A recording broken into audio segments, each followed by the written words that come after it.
Ah, ça remarche. Ok. Donc, pour commencer, je voudrais qu'on discute un petit temps ce thermomètre. C'est le thermomètre qui est réalisé par une ONG, un think tank qui s'appelle le Climate Action Tracker et qui donc nous projette un certain nombre de scénarios. C'est pas du tout un, un document qui est considéré comme officiel. À l'ONU, on ne peut pas le projeter. Mais entre nous, on peut parce que je trouve que visuellement, il est assez intéressant. Donc, il nous montre où nous en sommes aujourd'hui. Donc, c'était en 2003. En 2023, on était à plus 1,3. Là, ça fait 2 années visiblement qu'on est à 1,5. Ce qui ne veut pas dire qu'on a déjà atteint l'objectif de l'accord de Paris parce que le calcul, il est fait sur une moyenne de 30 ans. Euh, mais ce qui veut dire qu'on s'en approche et que, enfin, selon les scientifiques, d'ici 3 à 4 ans, on devrait dépasser cet objectif 1,5 et donc passer dans la zone qui ici est matérialisée en jaune. Ici, vous avez 4 scénarios. Donc, le scénario le plus optimiste, et puis ça va jusqu'au scénario le plus pessimiste. Le scénario optimiste, c'est le scénario donc, qui nous conduit à une augmentation d'environ 1,9 degrés. Donc à chaque fois, c'est une moyenne. Ce serait entre 1,5 et 2,4 degrés d'ici la fin du siècle. C'est le scénario où toutes les promesses qui ont été faites à un moment ou à un autre par des États, des entreprises, sont mises en œuvre. Le deuxième scénario, il nous conduit à 2,2 degrés. Et c'est le scénario dans lequel sont appliqués tous les engagements juridiquement concrétisés, donc des engagements juridiques, aussi bien de moyen terme à 2030 qu'à 2040, 2050. Donc ça inclut les engagements à la neutralité carbone d'ici 2050 ou 2060 qu'ont fait la plupart des États. Le troisième scénario, il nous conduit à 2,6 degrés et à ce moment-là, c'est un scénario qui est basé seulement sur les engagements de moyen terme, 2030-2035. Et donc, il ne prend pas en compte les promesses de plus long terme. Mais c'est un scénario qui, évidemment, est beaucoup plus réaliste parce que on est plus proche de ces engagements-là. Et le dernier scénario, c'est le scénario Policies in Action. Et cette année, il s'est aligné avec le scénario des engagements de court terme. C'est le scénario du monde réel, en fait, donc qui conduit à une augmentation de 2,6 entre 2,1 et 3,3. Et ici, on voit bien, je trouve, la différence entre des promesses qui sont faites mais qui ne sont pas concrétisées juridiquement, des promesses qui deviennent des engagements juridiques, et là déjà qui nous conduisent un peu au-delà, et puis des engagements de court terme et des engagements de long terme qui montrent que les engagements de court et moyen terme ne sont pas forcément cohérents avec les engagements de long terme. Parce qu'évidemment, en termes d'émissions, de réduction des émissions de gaz à effet de serre, on ne peut pas faire comme ça, comme ça, comme ça, et puis descendre brutalement. Donc il y a un moment où il devient irréaliste de penser qu'on va pouvoir descendre. Le scénario raisonnable, c'est de descendre doucement. Et puis, donc, cette année, ça s'est aligné avec le scénario des Policies in Action. Donc voilà, ça, c'est un premier schéma que je trouve intéressant. Euh, et ça, c'est un deuxième schéma qui vient d'être publié dans un rapport de l'ONU qui fait la synthèse des contributions nationales des États. Et donc, on a en noir la courbe des émissions de gaz à effet de serre historiques. Euh, on a une projection de là où cela nous aurait conduit sans l'accord de Paris. C'est toujours difficile à dire, hein, mais voilà. Et puis, on a ensuite cette courbe qui amorce, on le voit, une décrue, ce qui est intéressant.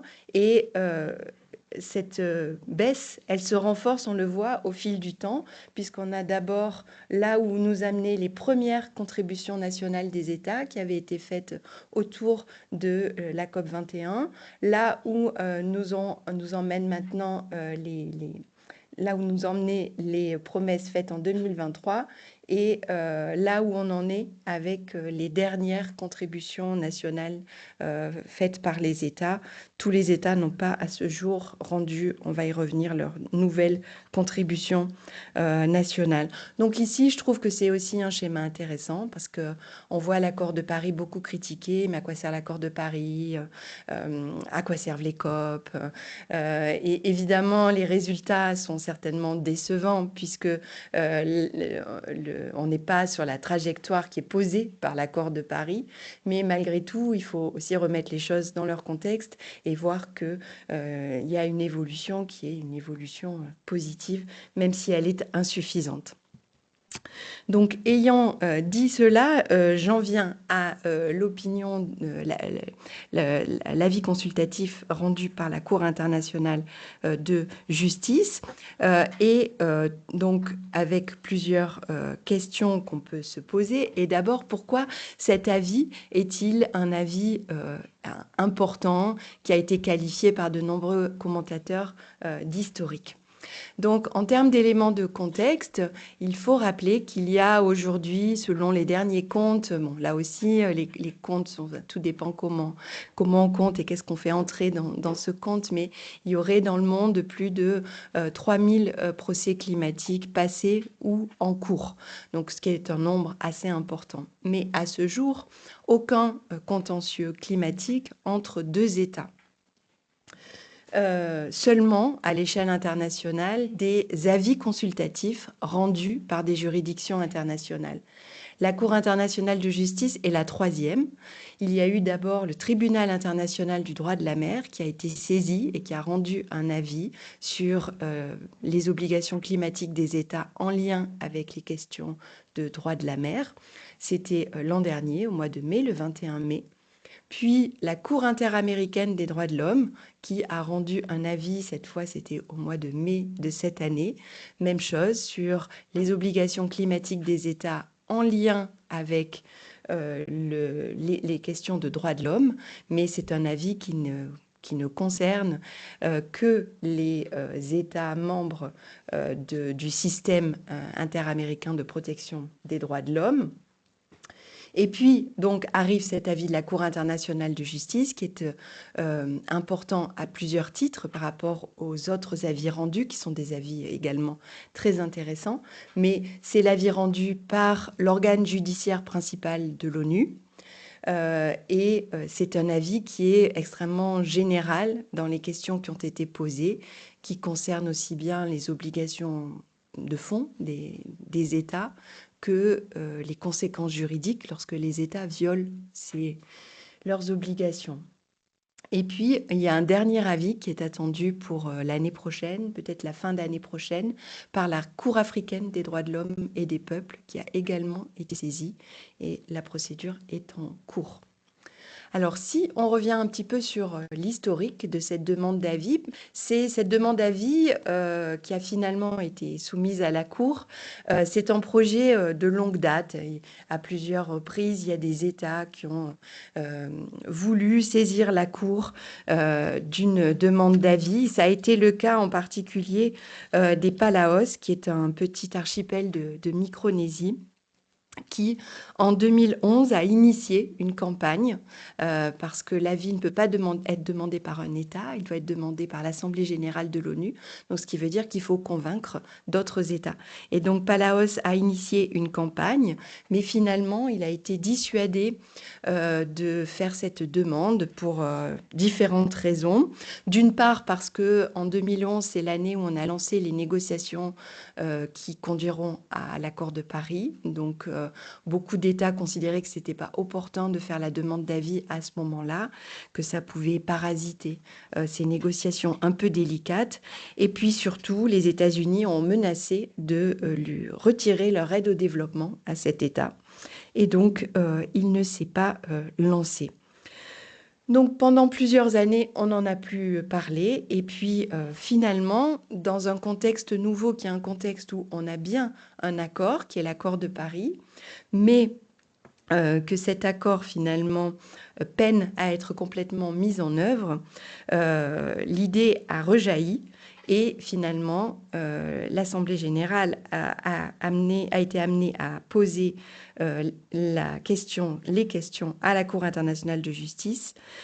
C'était une résolution de mars 2023 à l'initiative à nouveau d'un petit État insulaire du Pacifique, Vanuatu.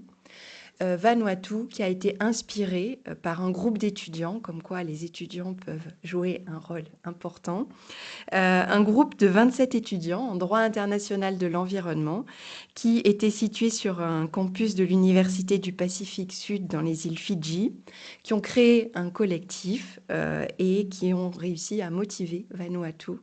Et Vanuatu est parvenu, avec une intense activité diplomatique, à réunir une coalition importante, puisque 132 États ont coparrainé la résolution de l'Assemblée générale de l'ONU, qui a été adoptée par consensus.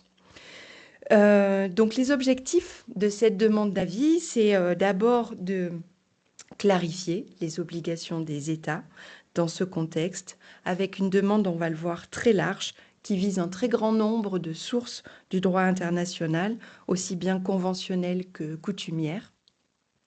C'est aussi définir, je le disais, les conséquences juridiques lorsque les États violent leurs obligations. Et c'est un volet qui n'avait pas du tout été traité par le Tribunal international du droit de la mer, avec bien sûr par derrière des objectifs politiques, le souhait que l'avis de la Cour internationale de justice soit un avis relativement audacieux qui puisse permettre de soutenir la position des États les plus vulnérables pendant les négociations.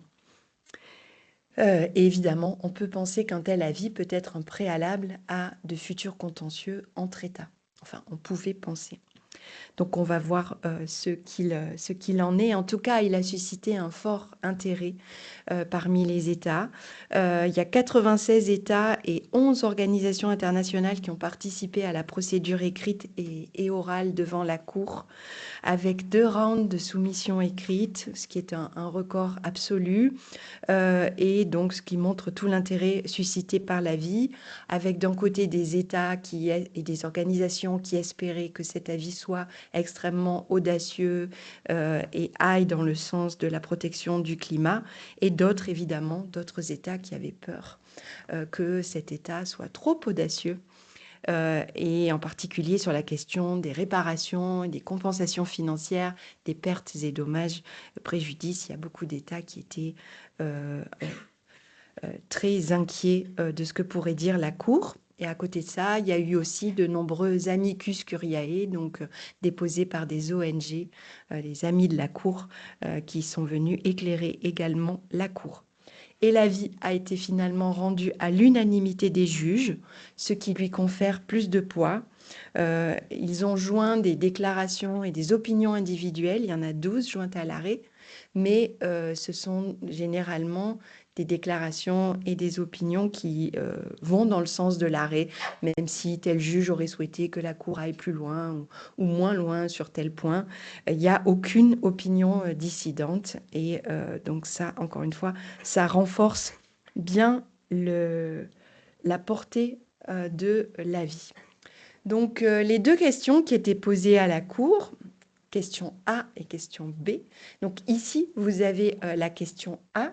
Donc quelles sont en droit international les obligations qui incombent aux États en ce qui concerne la protection du système climatique et d'autres composantes de l'environnement contre les émissions anthropiques de gaz à effet de serre pour les États et pour les générations présentes et futures. Et ici, on voit que cette première question, qui porte donc sur ce qu'on appelle les obligations primaires des États, est une question très large, une question qui porte sur qui va amener la Cour à dire quelles sont les obligations des États en matière d'atténuation du changement climatique, notamment de réduction des émissions de gaz à effet de serre, mais aussi d'adaptation, obligations en termes d'adaptation, obligations de coopération. Et puis, ce sont les obligations qui incombent aux États, aussi bien vis-à-vis des autres États que vis-à-vis des générations présentes et futures. Donc, il y a une dimension interétatique, mais il y a aussi une dimension de relation entre l'État et des individus ou des groupes d'individus, une dimension droit de l'homme. La question B porte maintenant sur les obligations secondaires des États. Donc, qu'est-ce qui se passe quand les États ont violé leurs obligations primaires? À ce moment-là, ils ont des obligations secondaires qui entrent en ligne de jeu. Donc, quelles sont, au regard de ces obligations, les conséquences juridiques pour les États qui, par leurs actions ou omissions, ont causé des dommages significatifs au système climatique et à d'autres composantes de l'environnement.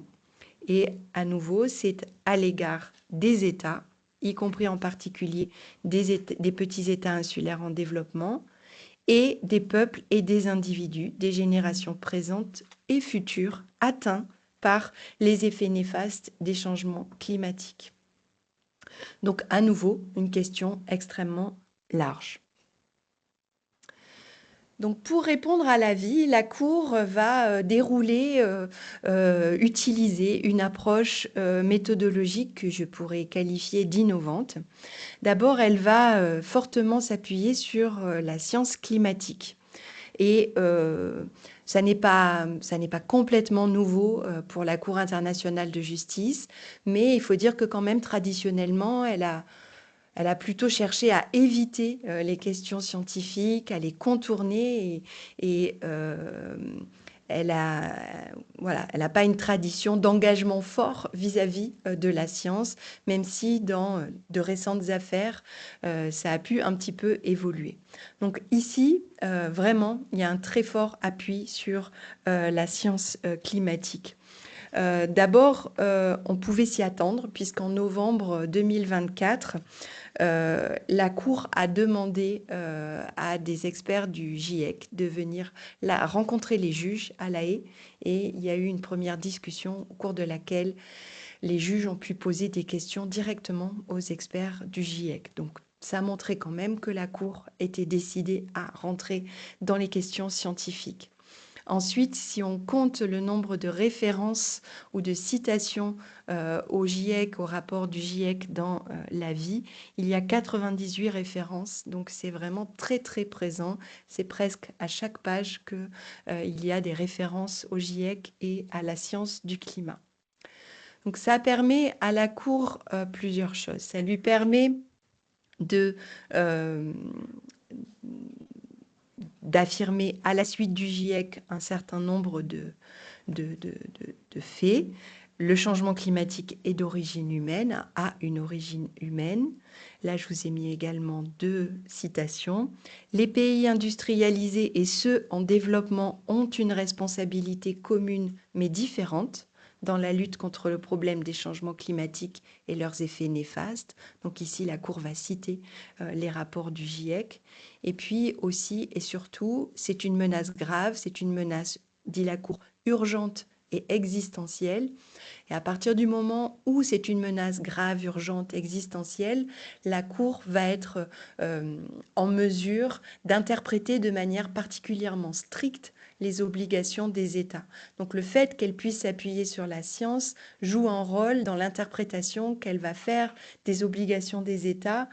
Et donc, certainement, tout cela a été facilité par l'existence du GIEC, et non seulement l'existence du GIEC, qui a été créé en 1988, mais tous les rapports que le GIEC a produits. les particularités du GIEC qui font que c'est un organe international qui produit de la science, enfin pas produit de la science, pardon, mais fait une synthèse des connaissances scientifiques qui représente dans la mesure du possible l'ensemble des pays du monde. C'est une expertise collective et puis c'est aussi un organe dans lequel les États interviennent puisque notamment les résumés à l'attention des décideurs sont des résumés qui sont co-adoptés à la fois par les scientifiques et par les diplomates représentants des États. Donc les États interviennent dans ce processus, dans ce qui donne au rapport du GIEC une portée qui est une portée toute particulière. En tout cas, j'ai trouvé ça pardon, très bien, très bien que la Cour se réfère ainsi au GIEC, conforte finalement la position du GIEC. Elle n'est pas du tout la seule Cour à le faire dans les procès climatiques nationaux. Les rapports du GIEC sont une référence. Le Tribunal du droit de la mer et la Cour interaméricaine des droits de l'homme, avant elle, ont également conforté la position des rapports du GIEC. Mais que la Cour internationale de justice le fasse, c'est fort, et finalement. Donc, ça vient renforcer l'autorité du GIEC, la légitimité du GIEC et par-delà la légitimité de la science à un moment qui est un moment bien particulier où on voit contester finalement régulièrement l'autorité de la science, la portée des conclusions scientifiques. Donc, ça, c'est un premier volet de la méthodologie innovante pour la Cour, hein, qui va être développée, ce fort appui sur la science. Et puis, par ailleurs, deuxième et dernier élément de cette approche méthodologique innovante, c'est le fait que la Cour va développer une interprétation qu'on peut dire systémique du droit international. Quand l'Assemblée générale l'a saisie, elle a mentionné que la Cour devrait répondre aux questions eu égard en particulier à un certain nombre de normes, des normes conventionnelles, donc des traités, traités évidemment climatiques, la Convention cadre sur le climat de 1992, le protocole de Kyoto et l'accord de Paris, mais aussi d'autres traités, la Convention des Nations Unies sur le droit de la mer, des traités du droit international des droits de l'homme, les traités qui également la Déclaration universelle des droits de l'homme et aussi des obligations coutumières. Donc il y avait vraiment tout un ensemble de normes qui étaient citées et qui n'étaient pas exhaustives puisque c'était eu égard en particulier. Et la Cour va effectivement avoir une approche très large, va mobiliser la plupart de ces normes et pas seulement le droit international du climat. Et pendant la procédure, ça a été véritablement un enjeu. Les États, je dirais, qui étaient plutôt défavorables à un avis audacieux, ont demandé à la Cour de n'appliquer que le droit international du climat, considérant que c'était le droit spécial et que donc c'était le droit applicable qui était pertinent. Les États s'étaient mis d'accord sur un certain nombre de normes sur le climat et il n'y avait aucune raison d'aller chercher ailleurs d'autres normes. Donc, ceci dans le but finalement de limiter la portée des obligations des États.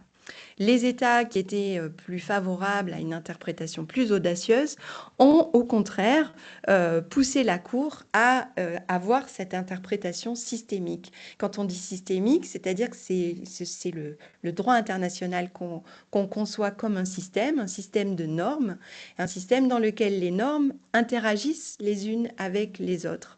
Et c'est vraiment ce que va faire la Cour, c'est-à-dire qu'elle va bien sûr utiliser et considérer comme pertinent le droit international du climat, mais elle va aussi utiliser les règles coutumières, elle va aussi utiliser d'autres traités, en particulier droits de l'homme et droits de la mer.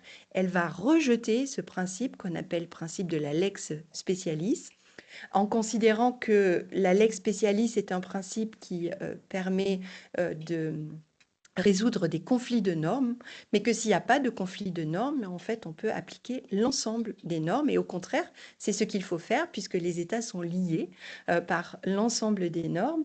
Et ce qui est intéressant, c'est que dans cette optique, les normes, elles se renforcent mutuellement. C'est-à-dire que si j'interprète l'accord de Paris, on va le voir ensemble, à la lumière des obligations coutumières des États, finalement, ça renforce l'accord de Paris. Si j'interprète les obligations coutumières des États à la lumière de l'accord de Paris, ben on va considérer que l'accord de Paris, c'est un standard qui permet d'interpréter de manière plus audacieuse les obligations coutumières des États.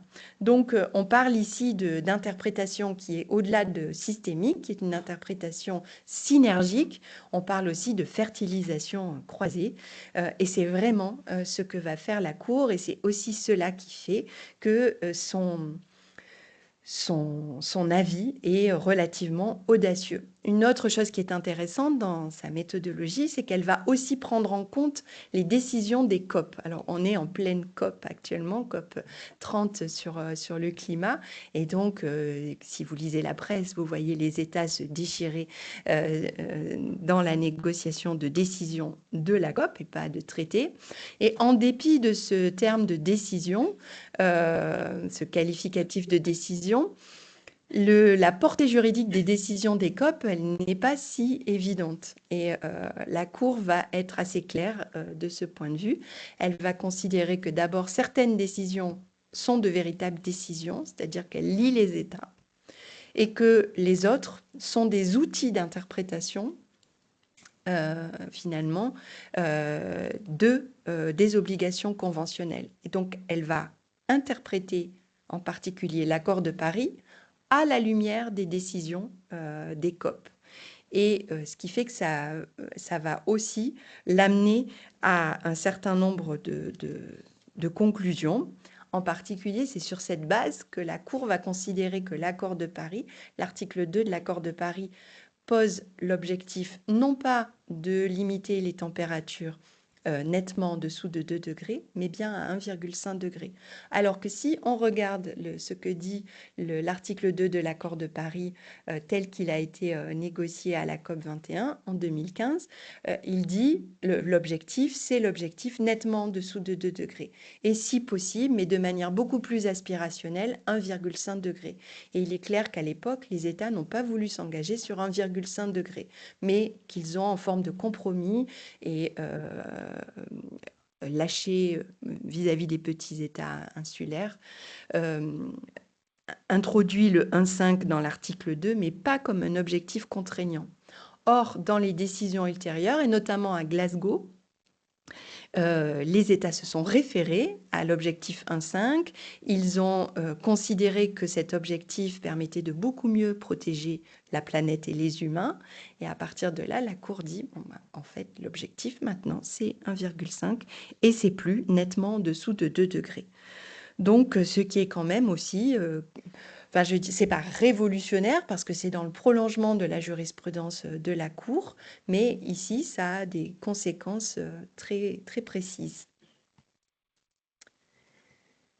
Donc, j'en viens maintenant au contenu de l'avis lui-même. Donc, la Cour va examiner d'abord le régime du climat, le régime international du climat, donc les 3 traités, la Convention de 1992, le protocole de Kyoto de 97 et surtout l'accord de Paris, qui est le plus récent et le plus complet.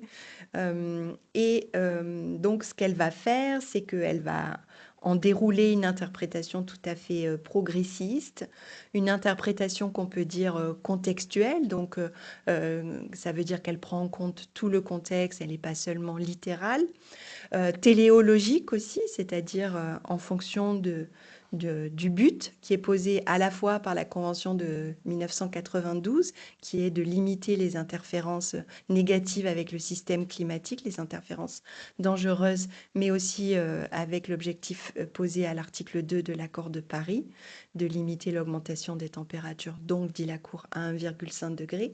Et en fait, elle va interpréter tout l'accord de Paris à la lumière de ces objectifs. Et elle va faire une interprétation qui finalement est, est vraiment, euh, est vraiment audacieuse et va complètement contre l'idée et les commentaires qu'il y a pu avoir de l'accord de Paris, comme quoi c'était un accord souple, non contraignant, complètement bottom-up, que les États pouvaient faire ce qu'ils voulaient. Et en réalité, c'est pas du tout ce que dit la Cour. Elle dit qu'ils ont une marge de manœuvre très limitée et que, ben, il faut toujours faire en sorte que les mesures qui sont prises dans le cadre de l'accord de Paris aient en ligne de mire cet objectif de 1,5 degré. Et donc forcément, ça renforce beaucoup l'interprétation qu'elle peut faire de l'accord. Donc, elle insiste sur le fait que les contributions nationalement déterminées, qui sont les feuilles de route des États dans le domaine climatique, elles doivent avoir le niveau d'ambition le plus élevé possible. Elles doivent être donc de plus en plus ambitieuses à chaque fois, à chaque round de nouvelles contributions de plus en plus ambitieuses. Elles doivent être fondées sur la science. Elles doivent être équitables, c'est-à-dire que là, ça tient au partage de l'effort entre les États. Elles doivent s'appuyer sur le bilan mondial de l'accord de Paris. Et le premier bilan que cite la Cour d'ailleurs, réalisé en 2023, a conclu qu'il fallait une réduction de 43% des émissions d'ici 2030, de 60% d'ici 2035 et zéro émission nette d'ici 2050. Tout ça par rapport à 2019, donc on en est très loin. Donc la Cour constate que en fait l'accord de Paris n'est pas parfaitement mis en œuvre. Donc ça, c'est sur la réduction des émissions de gaz à effet de serre, sur l'adaptation aussi. La Cour considère que les parties ont des obligations, de vraies obligations. Elle insiste sur le fait que ce sont des dispositions juridiquement obligatoires. Ils doivent faire de leur mieux. Conformément aux meilleures données scientifiques disponibles. Ils ont là aussi des obligations qu'on appelle des obligations de diligence. Et enfin, sur la coopération, là aussi, la Cour insiste sur le fait que la coopération, c'est pas une question de choix, dit-elle, mais la coopération, l'obligation de coopérer, elle existe et elle est juridiquement contraignante. Évidemment, ça a des conséquences, notamment en termes de transfert de technologie, renforcement de capacité, mais aussi évidemment sur le plan financier qui est un point qui, depuis quelques COP, est particulièrement délicat. Donc, les pays développés doivent aider les pays les plus vulnérables. C'est une obligation juridique. Maintenant, évidemment, l'accord de Paris ne dit pas... dans le cadre de l'accord de Paris sont posés des objectifs collectifs. Donc, ça a été d'abord 100 milliards de dollars par an. Maintenant, c'est 300 milliards à atteindre pour 2035. Mais il n'y a pas de répartition de l'effort. Donc, c'est aux États de déterminer chacun leur contribution, mais la Cour insiste sur le fait que ces contributions, leur caractère équitable et juste, peut être évalué et en fonction à la fois de leurs capacités et de leurs besoins, et ils doivent faire au mieux en fonction de leurs capacités et de leurs besoins. Et donc ça, la Cour le dit très clairement, et c'est aussi assez audacieux par rapport à ce qu'on pouvait attendre finalement d'elle. Donc, il y a les obligations conventionnelles, il y a les obligations coutumières. Donc, les obligations coutumières, elles présentent un avantage, c'est qu'on dit en droit international que ce sont les règles générales. Elles s'appliquent à tous, finalement. Nul besoin de ratifier un traité. Ce sont des obligations qui sont générales, applicables à tous les États. Et donc la Cour est là aussi très, très précise dans les obligations coutumières. Il y a des obligations de prévention. Donc on savait qu'il y avait des obligations de prévention dans le domaine de l'environnement, qui étaient des obligations coutumières, mais la Cour confirme que ces obligations de prévention, qui sont des obligations à la fois encore de diligence, elles trouvent à s'appliquer dans le domaine du climat. Et même si, dit-elle, les dommages résultent de l'impact cumulé de diverses activités humaines, ça ne veut pas dire pour autant que les États peuvent se dédouaner pour cette raison-là de leurs obligations. Chaque État doit faire sa part. Donc, elle ne le dit pas exactement comme cela, mais c'est quand même l'idée qui est avancée. Elle dit que les normes et les mesures appropriées que les États doivent prendre à ce titre incluent, sans s'y limiter, des mécanismes réglementaires d'atténuation devant permettre d'obtenir des réductions conséquentes, rapides et durables des émissions de gaz à effet de serre pour prévenir les dommages significatifs au système climatique. Et donc ça, c'est intéressant à nouveau parce que ça s'applique à tout, y compris, et d'où la petite vignette que j'ai mise, y compris aux États-Unis qui, pour la deuxième fois, ont décidé de sortir de l'accord de Paris. La décision sera effective en début d'année prochaine. Ça veut dire qu'un État qui sort de l'accord de Paris ou un État qui n'y entre pas, il est quand même tenu par un certain nombre d'obligations. Ces obligations sont aussi des obligations de réguler les acteurs privés. Donc, ce sont des obligations des États, mais des obligations des États qui retentissent, qui rejaillissent sur les acteurs privés et sur les entreprises, parce qu'un État, dans les mesures et les normes qu'il doit prendre, doit réguler la conduite des acteurs privés. Et puis la Cour dit aussi qu'il y a des obligations procédurales d'information, de notification aux autres États et de conduire aussi des études d'impact sur l'environnement. Donc ça, c'est pour la prévention. Puis il y a aussi la coopération. Les changements climatiques, dit la Cour, constituent un sujet de préoccupation pour l'humanité tout entière. La coopération n'est pas pour les États une question de choix, mais une nécessité impérieuse et une obligation juridique. Donc il y a aussi, à titre coutumier, une obligation de coopérer. Et la Cour dit, et c'est intéressant, qu'il y a bien des traités climatiques à l'heure actuelle, qu'a priori, un État qui est dans les traités climatiques et qui respecte ces traités, on peut penser qu'il respecte ses obligations coutumières, mais que ça n'est pas non plus forcé, que les obligations coutumières peuvent finalement amener les États à aller plus loin que les traités climatiques si les traités climatiques ne vont pas assez loin. Et donc, ça veut dire que les traités pourraient ne pas être suffisants pour remplir les obligations des États. La Cour analyse aussi le droit international des droits de l'homme, en particulier un principe qui est le principe d'équité intergénérationnelle. Alors, elle ne considère pas que c'est une règle autonome du droit international, mais que c'est un principe d'interprétation des autres règles et que donc il faut tenir dûment compte des intérêts des générations futures, des implications à long terme des comportements pour éviter de faire peser sur les générations futures le poids des échecs d'aujourd'hui. Donc ça, c'est un point important. Autre point important, elle consacre le droit de l'homme à un environnement propre, sain et durable, en considérant que le changement climatique porte atteinte à la jouissance des droits humains. Donc là, ce n'est pas complètement révolutionnaire. Il y a un certain nombre de décisions qui allaient dans ce sens, mais disons qu'elle va dans le même sens. Elle fait fond sur les décisions précédentes.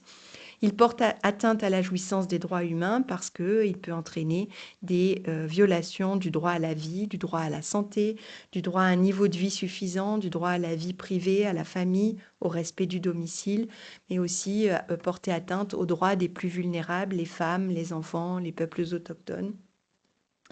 Donc, il existe bien un droit à un environnement propre, sain et durable, mais la Cour, sur ce point, elle est un petit peu en retrait, puisqu'elle va considérer que ça n'est pas un droit coutumier.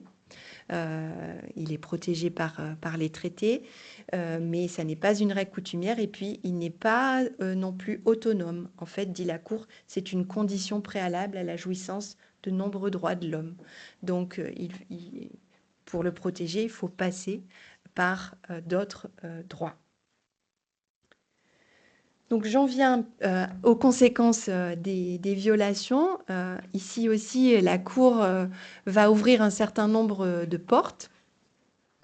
Donc déjà, elle va considérer que les règles générales du droit international sont applicables, puisque les États qui étaient défavorables à un avis progressiste essayaient de dire il n'y a pas d'application du droit international de la responsabilité, puisque dans le cadre de l'accord de Paris, il y a des procédures qui sont prévues, il y a un mécanisme de contrôle, il y a le mécanisme sur les pertes et préjudices. Donc les États ont mis en place des mécanismes et c'est ces mécanismes qui s'appliquent et rien d'autre. Et la Cour va dire non, non, non. Si j'étais saisie ou si un tribunal arbitral était saisi, ce que j'appliquerais, ce sont les règles générales régissant la responsabilité de l'État en droit international coutumier. Et elle nous explique que les traités sur le climat ne sont pas un régime autonome. Ils font partie du droit international et donc ces règles générales sur la responsabilité s'appliquent. Elle va discuter de ce qu'est un fait international illicite, qui est une des conditions déclenchement de la responsabilité de l'État. Et elle va tout simplement mentionner les fossiles. Alors là aussi, c'est intéressant parce que dans les COP, pourtant on est à la 30e COP, le terme de fossile est resté pendant longtemps un terme tabou. Il n'y a que 2 décisions COP à ce jour qui se réfèrent à la question des fossiles, ce qui est quand même assez fou quand on y pense. Donc la Cour, alors que finalement elle n'était peut-être pas obligée de le faire, elle va mentionner les fossiles. On dit toujours c'est l'éléphant dans la pièce, hein, dans les COP, les fossiles. Donc en fait, on ne parle pas des fossiles, mais on ne pense qu'à ça. Et elle dit, paragraphe 427, le fait pour un État de ne pas prendre les mesures appropriées pour protéger le système climatique contre les émissions de gaz à effet de serre, notamment en produisant ou en utilisant des combustibles fossiles ou en octroyant des permis d'exploration ou des subventions pour les combustibles fossiles, peut constituer un fait internationalement illicite attribuable à cet État. Donc là aussi, c'est intéressant et c'est assez fort, assez large. Mais, dit la Cour, le fait internationalement illicite n'est alors pas l'émission de gaz à effet de serre en soi, mais le manquement aux obligations conventionnelles et coutumières déterminées qui incombent aux États à leurs obligations de prévention. Le fait qu'il y ait plusieurs États responsables, puisque c'est cumulatif en la matière, n'est pas un problème. La Cour dit à ce moment-là, ça peut faire qu'il y aura une pluralité d'actions en justice, mais ça n'empêche pas de faire une action en justice. Et elle considère que certes, le lien de causalité entre les actes ou les omissions illicites d'un État et un certain dommage produit ce lien de causalité, il est plus ténu que dans d'autres pollutions qui sont des pollutions plus locales, mais malgré tout, il n'est pas impossible à établir. Et puis, chose aussi très importante, la Cour va considérer qu'en la matière, les États ont des obligations erga omnes, c'est-à-dire des obligations à l'égard de tous les autres États. Donc, si on parle des obligations conventionnelles reconnues dans un traité, ce sont des obligations à l'égard de tous les autres États partis au traité. Et si on parle des obligations coutumières, ce sont des obligations à l'égard de l'ensemble de la communauté internationale, l'ensemble des États. Donc ça veut dire qu'il y a un droit d'action élargi, que chacun peut agir pour engager la responsabilité d'un autre État. Sur les réparations, c'était évidemment, donc je vous le disais, un point crucial, très craint par un certain nombre d'États industrialisés qui avaient peur de ce que pourrait dire la Cour. Donc ici, elle va rester assez théorique et assez abstraite, mais malgré tout, elle ouvre un certain nombre de portes. Elle va considérer que toutes les conséquences juridiques prévues par le droit de la responsabilité peuvent être utilisées. Donc, s'il y avait un contentieux, ça pourrait être demander la cessation de l'acte illicite, demander des garanties de non-répétition, mais ça pourrait être aussi, s'il y a un dommage, une réparation qui doit être en droit international intégral. Normalement, c'est d'abord la restitution, et la Cour donne l'exemple de restauration d'écosystèmes, sachant que la restitution ne sera pas toujours possible. Si la restitution n'est pas possible, ça peut être une indemnisation. Et la Cour, là, dit que oui, parfois ce sera difficile de chiffrer le dommage, mais en cas d'incertitude, on peut allouer des sommes forfaitaires, et elle l'a déjà fait par le passé, donc ça n'est pas impossible. Et puis, ça peut être aussi la satisfaction, c'est-à-dire des excuses publiques, la reconnaissance du préjudice. On peut considérer qu'un arrêt qui considère qu'un État a violé ses obligations fait partie de la satisfaction. Et la Cour dit ces différents modes de réparation, ils pourront être utilisés seuls ou en combinaison, pourquoi pas les trois. Un peu de restitution, beaucoup d'indemnisation et de la satisfaction.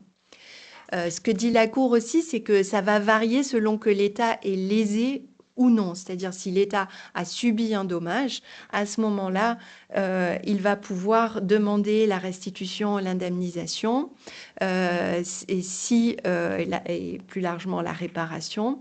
Si l'État n'a pas subi lui-même de dommages, il va pouvoir demander la cessation de l'acte illicite, les garanties de non-répétition, et ou éventuellement la réparation pour d'autres États, dit-elle, qui auraient été lésés. Mais voilà, c'est une distinction qui est faite, ce qui veut dire qu'il peut y avoir des contentieux en quelque sorte stratégiques menés à l'échelle internationale. Alors, j'en arrive aux impacts potentiels. On est vraiment encore dans les impacts potentiels puisque cet avis, il est tout récent.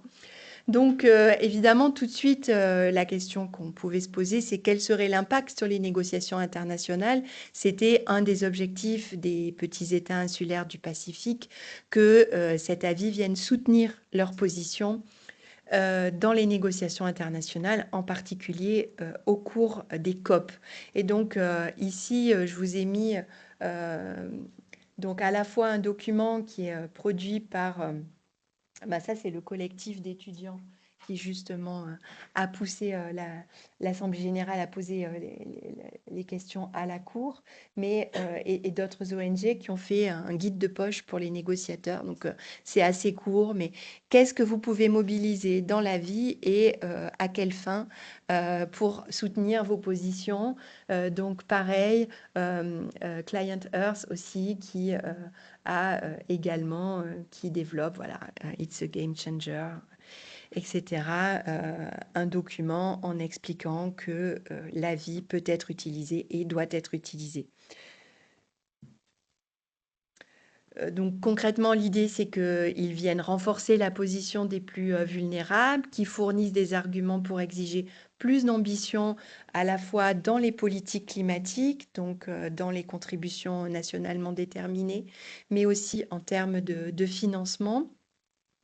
À la COP 30, un des enjeux, c'est le relèvement de l'ambition des contributions nationales, puisque en janvier prochain s'ouvre un nouveau cycle, et donc les États devaient cette année transmettre une troisième contribution révisée. Donc à chaque fois, c'est ce que dit l'accord de Paris, la contribution doit être plus ambitieuse que la précédente, et c'est ce que confirme la Cour. Donc l'avis est là aussi pour soutenir cela, avec également durant la COP des discussions sur la mise en œuvre du nouvel objectif financier qui a été posé, objectif financier collectif de 300 j'ai mis millions, c'est milliards de dollars, à atteindre en 2035 de financement climatique de transfert nord-sud. Et on sait qu'il y a un certain nombre de rapports qui établissent que, aussi bien s'agissant des contributions nationales que des besoins financiers, on est aujourd'hui très loin du compte. On peut se dire aussi que l'avis peut accentuer la pression en faveur de la signature d'un traité de non-prolifération des combustibles fossiles. C'est un projet qui aujourd'hui est soutenu par 17 pays, puisque la Cour dit que si l'accord de Paris ne suffit pas, ça veut dire que en application de leurs obligations coutumières, les États doivent faire plus. Mais évidemment, on a un contexte géopolitique, vous le savez, qui n'est pas très favorable. Et puis, on peut aussi se dire qu'au contraire, la vie peut crisper un peu les choses avec la portée que donne la Cour aux décisions de la COP. Les États peuvent craindre encore davantage que le contenu de ces décisions se retourne contre eux un jour et peuvent essayer de freiner l'adoption de décisions COP un peu ambitieuse. Ensuite, évidemment, l'influence, elle peut être au contentieux, avec des contentieux possibles à différents niveaux. Bien entendu, au niveau interétatique, puisque c'est un avis de la Cour internationale de justice qui clarifie les obligations internationales des États. Il donne clairement des bases juridiques pour de futurs contentieux, même s'il y a des défis en la matière. Sinon, il y aurait déjà eu des contentieux. Trouver un tribunal compétent avec la difficulté que les États doivent accepter la juridiction des cours internationales. Également établir la causalité, la Cour le constate, c'est pas impossible, mais c'est difficile. On peut penser aussi à des contentieux transnationaux. Je pense en particulier aux contentieux en matière d'investissements internationaux où traditionnellement les tribunaux arbitraux ont souvent favorisé plutôt les investisseurs contre les États qui prenaient des mesures environnementales et quelquefois climatiques. Donc finalement, l'avis, là aussi, pourrait venir soutenir les positions des États qui voudraient prendre des mesures qui auraient des conséquences sur l'investissement d'investisseurs étrangers. Évidemment aussi en termes de droits de l'homme, mais c'est un mouvement qui est déjà en cours. Et puis à l'échelle nationale aussi, évidemment, l'avis est là comme fournissant des arguments supplémentaires à ceux qui voudraient intenter des actions contre des États, avec un premier exemple récent, une décision d'un tribunal canadien qui, en citant l'avis, a reporté sa décision sur le fond pour laisser aux requérants, qui étaient des peuples premiers canadiens, le temps de revoir leur argumentation en intégrant le contenu de l'avis. Donc le droit international, on le voit, il est fortement mobilisé dans les contentieux climatiques nationaux, même s'il est mobilisé généralement, non pas directement, mais à des fins d'interprétation des règles nationales. Et puis, il fait peser aussi une pression croissante sur les entreprises, c'est certain, même si l'avis ne clarifie pas les obligations des entreprises directement. On peut évidemment penser aussi à des effets sur les politiques nationales. Les États, donc je disais, doivent réviser leurs CDN afin de les rendre plus ambitieuses. C'est une obligation juridique. Ils doivent renforcer leur législation sur le climat. Et pour l'instant, on a beaucoup de signaux qui sont contradictoires. Donc, je conclus pour garder un temps pour la discussion sur d'abord les forces de l'avis. Donc, il y a une autorité morale, un avis consultatif. Il est consultatif, il n'est pas juridiquement obligatoire. Et on a vu dans l'histoire des avis consultatifs de la Cour qui n'ont pas été respectés par les États. Donc, il a une autorité morale. La Cour a dit le droit, elle a clarifié le droit. Elle l'a fait avec, je pense, beaucoup de clarté et de pédagogie. Elle a clarifié les obligations des États en faisant une interprétation progressiste. Elle a ouvert la voie à l'engagement de la responsabilité des États. Et comme je le disais aussi, elle a renforcé le lien entre science et droit en faisant du GIEC une référence en la matière. Cette autorité, elle est d'autant plus forte, je vous le disais, qu'il a été rendu à l'unanimité. Donc ces limites, c'est le fait que ce soit consultatif et non obligatoire, bien sûr. C'est aussi le fait que sur plusieurs sujets, notamment sur la question des conséquences juridiques et des réparations, la Cour a choisi de faire des considérations très abstraites, très générales. Et donc ça veut dire qu'il reste encore, pas mal de zones d'ombre finalement. Et la Cour dit, bah, dans le cas de cet avis, et pour répondre aux questions qui sont posées, je n'ai pas à aller plus loin et je ne dois pas aller plus loin. Mais elle dit bien qu'à l'occasion d'autres demandes d'avis éventuellement, ou à l'occasion de contentieux entre États, hein, il faudra éclaircir ces zones d'ombre, mais que ça ne peut être fait que de manière concrète. Euh, et puis surtout, c'est intéressant, elle termine, c'est le paragraphe 456 que j'ai beaucoup aimé et donc je vous ai reproduit ici. Elle termine en expliquant que bien, elle n'est d'abord qu'une cour de justice, et puis qu'une cour de justice internationale et que donc elle n'a pas finalement de baguette magique en la matière. Et donc elle dit, ben voilà, j'ai rendu cet avis, c'est ma contribution, j'ai pris la mesure de la gravité de la situation, mais je n'ai pas de baguette magique. Donc elle dit, je le lis, les questions posées par l'Assemblée générale sont davantage qu'un problème juridique. Je pense qu'effectivement, elle a tout à fait raison. Elles concernent un problème existentiel de portée planétaire qui met en péril toutes les formes de vie et la santé même de notre planète. Le droit international, auquel fait appel l'Assemblée générale, joue un rôle important, mais somme toute limité, dans la résolution de ce problème. La solution complète à ce problème qui nous accable, mais que nous avons créé nous-mêmes, requiert la contribution de l'ensemble des domaines de connaissances humaines, que ce soit le droit, la science, l'économie ou tout autre. Surtout, une solution durable et satisfaisante requiert la volonté et la sagesse humaine au niveau des individus, de la société et des politiques pour modifier nos habitudes, notre confort et notre mode de vie actuel et garantir ainsi à nous-mêmes et à ceux qui nous suivront un avenir. Et elle termine en indiquant son espoir que ces conclusions permettront au droit d'éclairer et de guider les actions sociales et politiques visant à résoudre la crise climatique actuelle. Alors actuellement, lors de la COP, il y a une décision Mitterrand qui est négociée, une espèce de décision chapeau euh, dans les négociations de laquelle les États se disputent pour savoir s'il faut mentionner ou pas l'avis de la Cour. Eh bien, ça ne va pas vous étonner, ils ne sont pas du tout tous d'accord là-dessus. Une coalition d'États qui s'oppose à ce que l'avis soit mentionné. Donc on voit que ben voilà, c'est une pierre, c'est un jalon. Je pense que c'est un jalon important. En tout cas, c'était important que la Cour n'affaiblisse pas finalement le processus de négociation. Là, elle le conforte plutôt. Mais ça n'est qu'un jalon. Merci beaucoup pour votre attention.